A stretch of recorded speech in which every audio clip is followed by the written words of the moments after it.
السلام عليكم ورحمة الله. الحمد لله رب العالمين، والصلاة والسلام على نبينا محمد وعلى آله وصحبه أجمعين. مرحبا بكم جميعا. يقول الملاحدة: السبي أمر سيء. ومين قال لكم إن السبي حلو؟ السبي عقوبة، السبي عقوبة وليس مكافأة، وليس حالة طبيعية. إذا أتى جيش من الكفار لمحاربة المسلمين فإن الرجال يقاتلون، أما نساء الكفار، النساء اللاتي في ساحة المعركة، فلا يقاتلن. ما ينفعش نقاتلهم في شريعة الإسلام. لا يجوز في الإسلام قتال المرأة ولو كانت في ساحة المعركة، ولو كانت تريد استئصال شأفة المسلمين. لا يجوز قتال المرأة ولا الصبي ولا الشيخ الكبير ولا أصحاب الصوامع ولا العمال ولو كانوا في ساحة المعركة مع الكفار. قال النبي صلى الله عليه وسلم: ما كانت هذه لتقاتل مع أنها في جيش كفار محاربين، بل وبعث رجلا يقول لخالد بن الوليد: لا يقتلن امرأة ولا عسيفا. والعسيف اللي هو العامل أو الأجير. فالمرأة لا تقاتل. هذا الأمر عليه إجماع على تحريم قتل نساء وصبيان الكفار المحاربين. حكى هذا الإجماع ابن حزم في مراتب الإجماع، والنووي وابن تيمية وابن حجر وغيرهم. فلا يجوز قتالهن، وإنما يتم سبيها. تسبى حتى يقوم الحاكم المسلم بردها إلى جيش العدو بلا مقابل، أو يردها مقابل أسيرات مسلمات في جيش العدو، فإما منا بعد وإما فداء حتى تضع الحرب أوزارها. فإما منا بعد تمتن عليها بأن تردها إلى جيش العدو بلا مقابل، وإما فداء مقابل أسيرات مسلمات في جيش العدو حتى تضع الحرب أوزارها. الكلام ده فين؟ في ساحة المعركة. فالسبي في الأصل عقوبة، لكنه عقوبة مخففة رحمة بالمرأة، رأفة بطبيعة المرأة. فلا تقتل المرأة ولو كانت في جيش العدو إلا لو باشرت قتلك. طيب، هل يجوز وطء ملك اليمين؟ ملك اليمين الكافرة لا يجوز وطئها باتفاق جماهير أهل العلم، وده اللي هنفصله في شبهة سبايا أوطاس بعد شوية. لأن سبايا أوطاس كن وثنيات لا يجوز وطئهن أصلا. طيب، ملك يمين أسلمت أو كتابية، هذه يجوز وطئها بملك اليمين. وملك اليمين صورة أشبه بصورة عقد النكاح، للرجل عليها حقوق ولها هي حقوق عليه. طيب، لو أن مسلما اغتصب ملك اليمين، اغتصب مسبية، هذا يقام عليه الحد، سواء كانت مسبية كتابية أو وثنية، يقام عليه حد الزنا. طيب، لو أن مسبية ترفض هذا الموضوع بالكلية، مش عاوزة موضوع ملك اليمين، هذه تكاتب المكاتبة، وده اللي هنفصله بعد شوية. دعونا الآن ننتقل لمسألة سبايا أوطاس ونشوف قصة الجيش الذي أتى لقتال المسلمين. فلنبدأ الآن.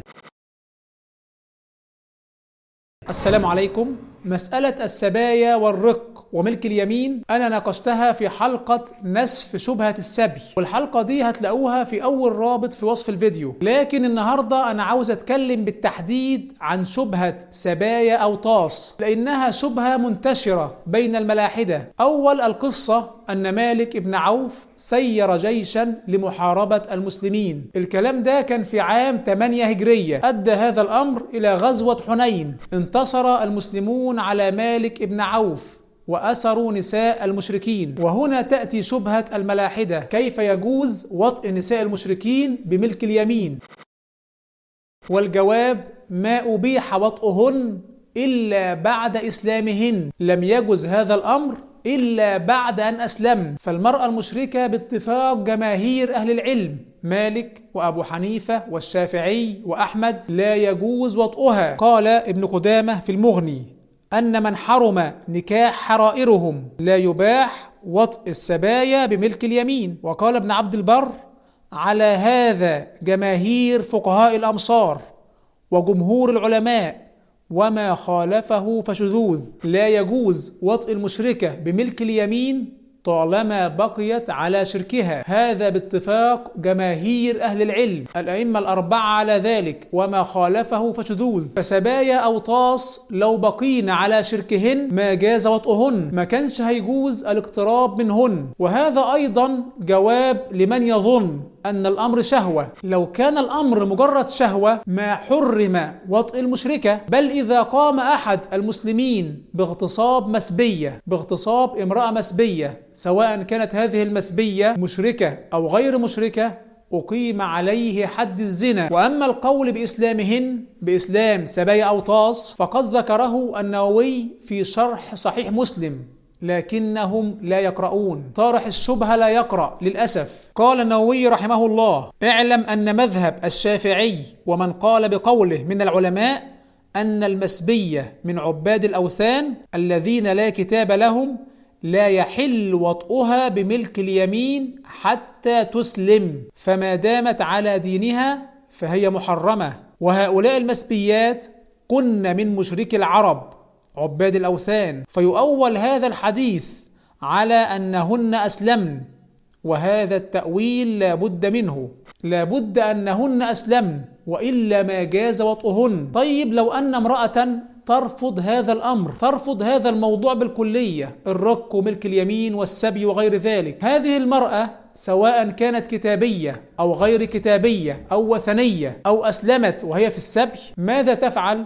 تقوم بما يسمى بالمكاتبة. والمكاتبة هي بأن تدفع قسطا زهيدا من المال للرجل مقابل تحرير نفسها، ومع دفع أول قسط لا يجوز الاقتراب منها. خلص الموضوع. والله عز وجل أمر بإعانة من يريدن المكاتبة. قال الله سبحانه: والذين يبتغون الكتاب مما ملكت أيمانكم، الذين يبتغون الكتاب اللي عاوزين يتحرروا، فكاتبوهم، المكاتبة، إن علمتم فيهم خيرا وآتوهم من مال الله الذي آتاكم، ادوهم فلوس عشان يتحرروا، على مالكيهم أن يكاتبوهم على ذلك إن علموا فيهم خيرا من رشد وقدرة على الكسب وصلاح في الدين، مش هيكونوا عالة على الناس بعد الحرية، وعليهم أن يعطوهم المال حتى يتحرروا. فالتي لا تريد الرق تقول أريد المكاتبة، وهنا المسلم يعينها ولو كانت غير مسلمة، ويؤتيها من المال ما يحررها. ولو علم من يطرح الشبهات أن المسبية ملك اليمين، يجب على الرجل أن يوفر لها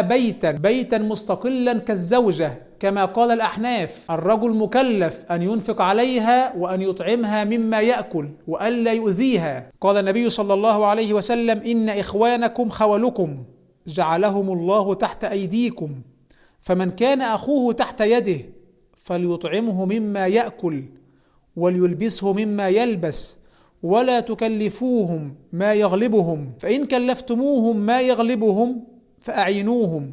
والحديث متفق عليه. لو علموا أن مجرد الضرب يوجب الحرية فورا وانتهاء الرق لما تجرؤوا على طرح مثل هذه الشبهات. قال النبي صلى الله عليه وسلم: من لطم مملوكه أو ضربه فكفارته أن يعتقه. لو علموا أن حتى التسمية بعبد وأمة لا تجوز، وإنما يقال فتايا وفتاتي، والحديث في الصحاح، لو علموا ذلك وكانوا طلاب حق والله لتوقفوا. ولعلموا أن الأمر أشبه بالتبني، فالأمر ليس كما يروج ضهاقنة الإلحاد، بل إن أبا هريرة رضي الله عنه تمنى أن يموت مملوكا. قال النبي صلى الله عليه وسلم: للعبد المملوك المصلح أجران، والذي نفس أبي هريرة بيده لولا الجهاد في سبيل الله والحج وبر أمي لأحببت أن أموت وأنا مملوك. لقد نسي المماليك في ظل الإسلام أنهم مماليك أصلا، بل إن المماليك حكموا أكبر بلاد الإسلام، دولة المماليك في مصر، والتي ظلوا عليها حكاما قرابة 600 سنة. وكان في المماليك أئمة الإسلام كبار المجاهدين والفقهاء، وكان المسلمون يتعاملون معهم على أنهم الأسياد. قال عمر بن الخطاب رضي الله عنه: أبو بكر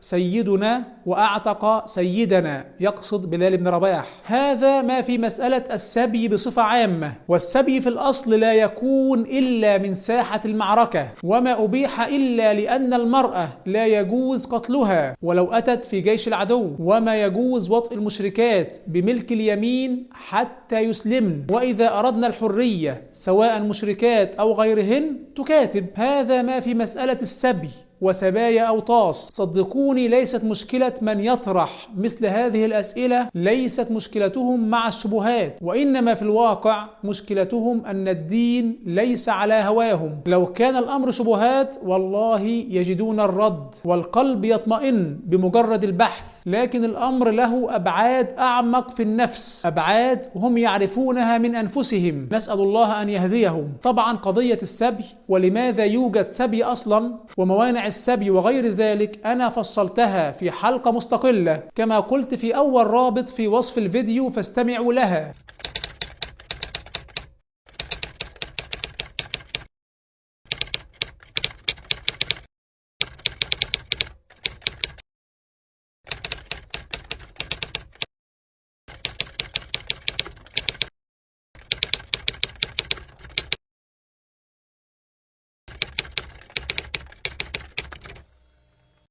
وأيضا أوصيكم بكتابي الإلحاد يسمم كل شيء، الكتاب هدية لكم، في تاني رابط في وصف الفيديو. الكتاب فيه أجوبة مثل هذه النوعية من الشبهات، وفيه أيضا بيان لإشكالات المادية والإلحاد، وأن الملحد لا يحق له أصلا أن يطرح أي سؤال أخلاقي أو قيمي، لأن العالم المادي عالم محايد، عالم محايد قيميا. فما أطلقت هذه الشبهة إلا لأنك لست مفصلا على طراز المادة، إلا لأنك تعرف الصواب والخطأ، الخير والشر، إلا لأنك مكلف. الكتاب هدية لكل باحث عن الحق، فلا تحرموا منه غيركم، انشروه بارك الله فيكم، لعل الله يهدي به. والسلام عليكم.